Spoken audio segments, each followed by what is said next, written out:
Each and every object in the universe attract each other, or you can say they interact with each other, starting from a very tiny subatomic particles like electron, proton, to the massive heavenly objects like sun and moon. Let me classify the interactions or the forces present between the bodies and explain them briefly. On the nature of how particles interact with each other, we can classify them into four types: gravitational, electromagnetic, strong nuclear, and weak nuclear interactions. How do we classify them and what is the criteria?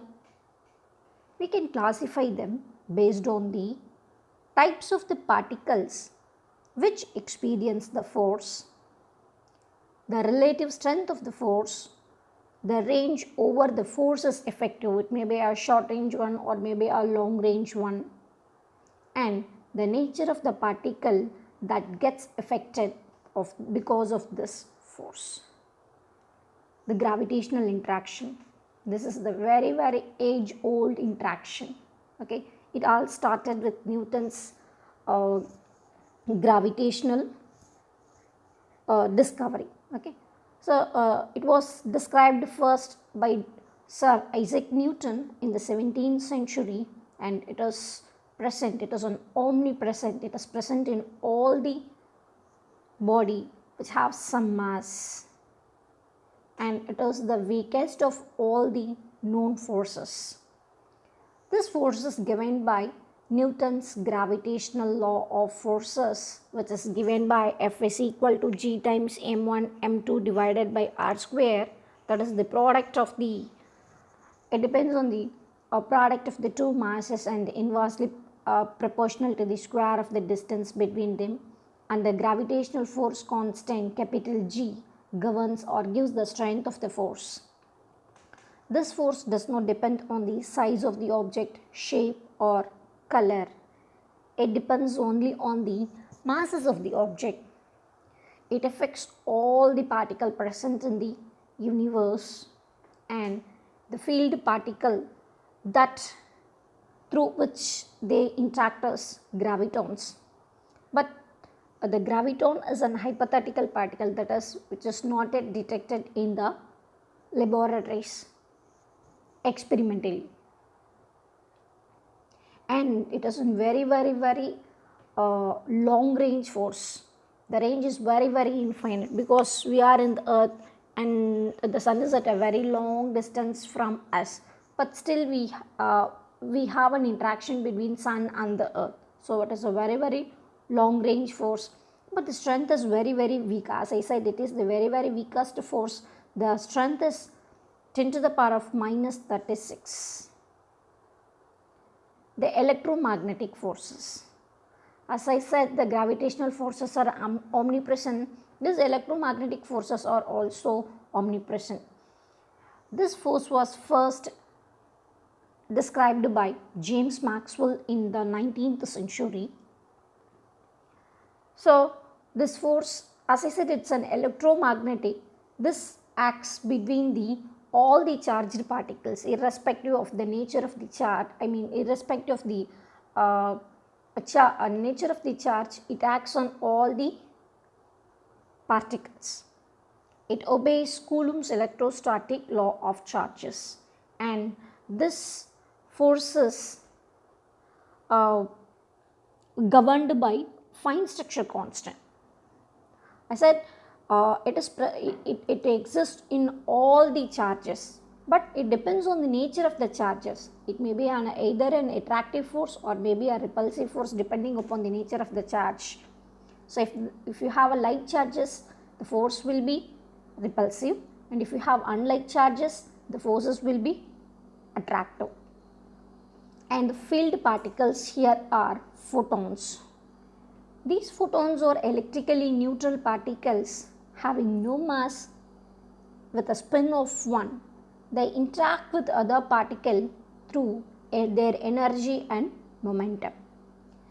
The very best example in which this electromagnetic forces can be felt as annihilation of matter and pair production in cosmic ray showers.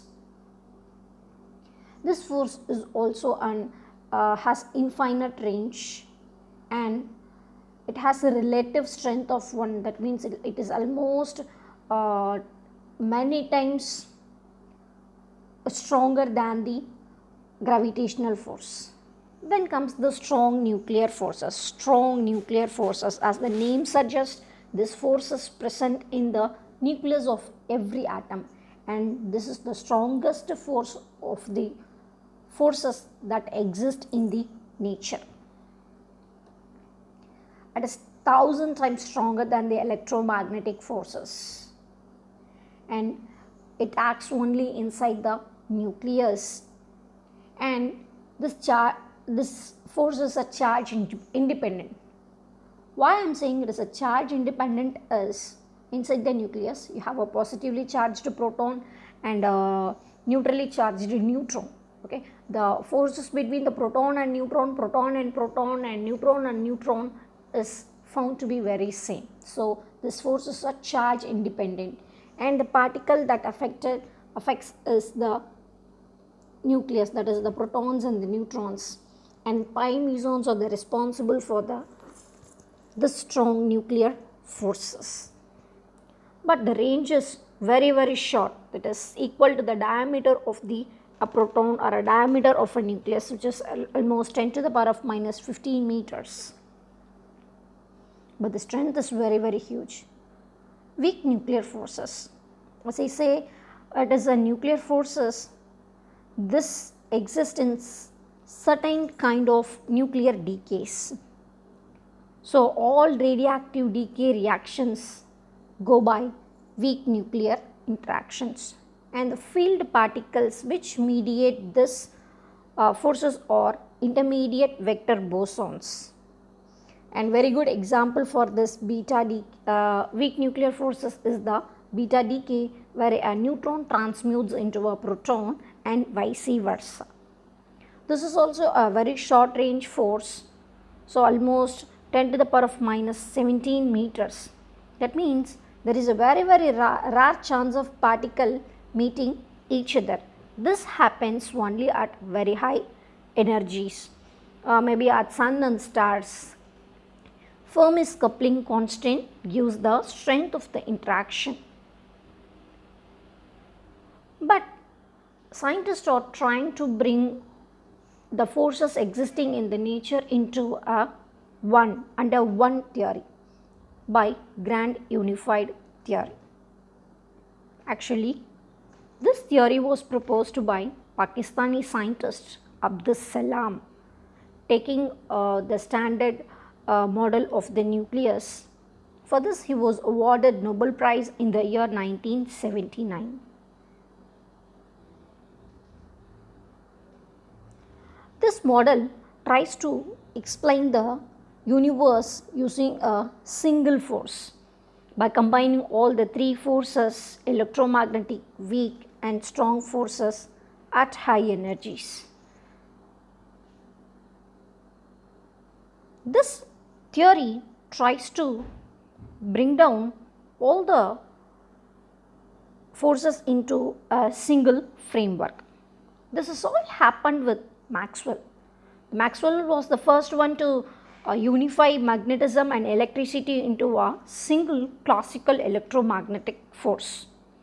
Then Einstein tried in the beginning of the 20th century to unify electromagnetism and gravity, but there is no luck for him.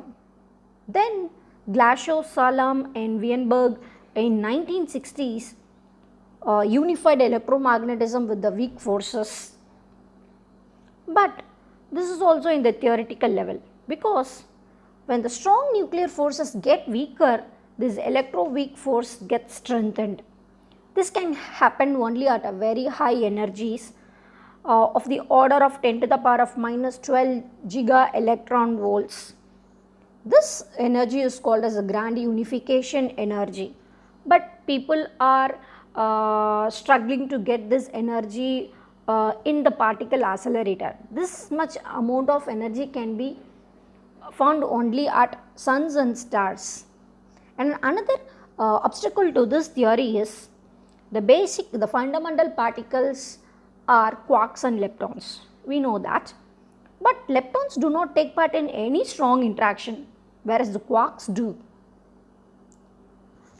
This GUT, that is the grand unification theory, treats both quarks and leptons as fundamentally similar particles at high energies. So, to transform quarks into leptons, a new color and a new flavor is needed according to quark model. But so far we have not proposed any new color or a flavor for a lepton. So, when you combine this grand unification theory with gravity, this theory becomes theory of everything. But still it is in the table level. That means any evidence of observed effect is not yet obtained. So, this theory is generally not accepted. So, this chart will give you a schematic diagram of this grand unified theory, how we can classify, we can bring all the theory into forces into one. Firstly, electricity and magnetism has been combined into an electromagnetic theory, electromagnetic interaction.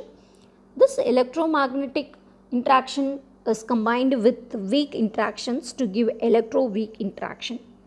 Again, these electro-weak interactions are combined with the strong interactions to give grand unified interaction. This is what Glashow, Weinberg and Salam did. Along with this, terrestrial gravity and the astronomical gravity were combined together to give gravitational interaction. When people try to connect this gravitational interaction and grand unified interaction to an universal interaction, this did not materialize. So far this is only at the table level. Hope someday all these forces will be grouped under one.